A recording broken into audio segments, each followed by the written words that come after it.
No futebol profissional de hoje, com milhões em jogo todo fim de semana, a vitória e a derrota são decididas muito antes do apito inicial.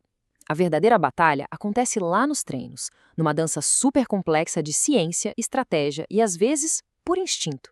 Bom, vamos mergulhar nisso. Essa é a grande questão, né? Como um time de atletas de elite, cada um valendo uma fortuna, é preparado para o desgaste físico e mental de uma temporada inteira? A resposta está num planejamento que deveria ser super meticuloso.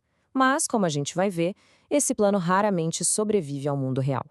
E as coisas só estão ficando mais difíceis. O jogo está cada vez mais rápido, mais intenso. Para ter uma ideia, na Premier League, a corrida em alta intensidade aumentou uns 12% e a distância percorrida em piques uns 15%. Ou seja, o planejamento científico deixou de ser um luxo, virou uma necessidade absoluta para evitar lesão e manter o desempenho lá em cima. Então, como é que os clubes lidam com essa pressão toda? Como eles realmente planejam a tal da semana de treino perfeita? A resposta, olha, pode surpreender.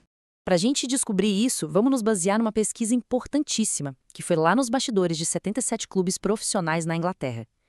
Essa análise nos dá uma visão inédita de como as coisas realmente funcionam, desde a elite da Premier League até as divisões inferiores. Então, vamos sair da arquibancada e entrar no CT para entender a ciência, ou a falta dela, por trás da preparação de um time.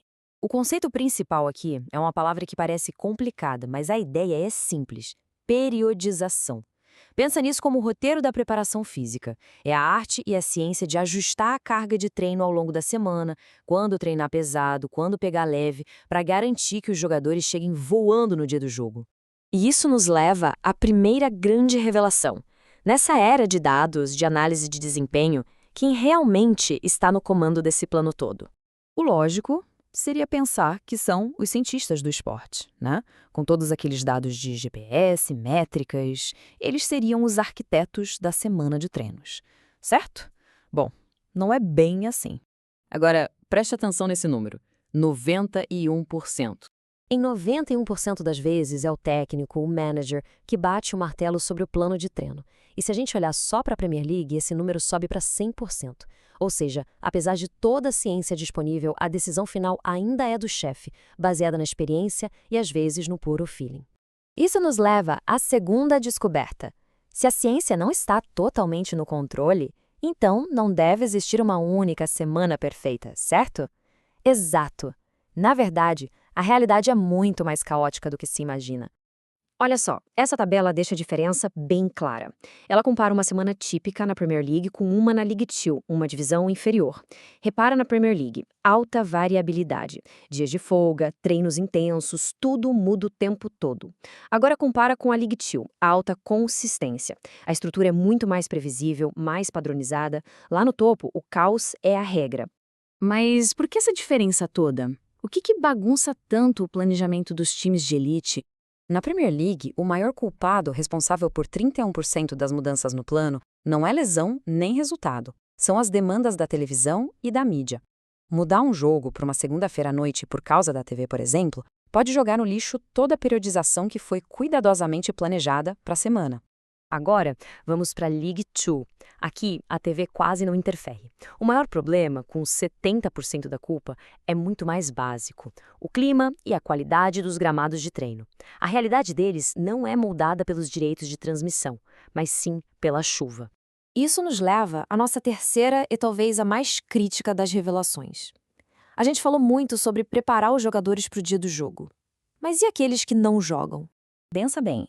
Como é que se mantém um jogador que ficou no banco ou que nem foi relacionado no mesmo nível de condicionamento de quem jogou 90 minutos em alta intensidade? É um desafio gigantesco. A solução, na teoria, tem um nome: treinamento de compensação. É uma sessão extra, normalmente no dia seguinte ao jogo, feita para tentar replicar as demandas físicas da partida para quem não jogou. A ideia é manter o elenco todo no mesmo nível físico. Só que a realidade, segundo o estudo, é bem preocupante. Essa citação resume tudo. As estratégias para esses jogadores são inconsistentes e potencialmente inadequadas. Isso quer dizer que ao longo de uma temporada pode se abrir um abismo de condicionamento entre os titulares e o resto do elenco. E isso é um risco enorme. Então, o que tudo isso nos diz?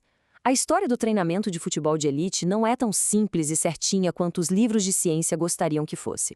Vamos resumir os pontos principais. Primeiro, apesar de toda a tecnologia, o técnico ainda é o rei. Segundo, a ideia de uma semana de treino perfeita é praticamente um mito no topo do esporte. E terceiro, manter o elenco inteiro e não só os 11 titulares em condição de jogo é talvez o maior desafio que ainda não foi resolvido. O que essa análise nos mostra, no fim das contas, é que o planejamento no futebol profissional não é um processo linear, de A para B. É um cabo de guerra constante entre o que a ciência diz que é o ideal e a realidade caótica e imprevisível de um esporte movido por resultado, mídia e, claro, muita tradição. E isso deixa a gente com uma pergunta final para pensar. Numa indústria de bilhões, onde cada pequena vantagem conta, será que essa tensão entre a intuição do técnico e os dados da ciência é o maior ponto cego que o futebol tem hoje? Fica aí a reflexão para a próxima vez que a gente for assistir a uma partida.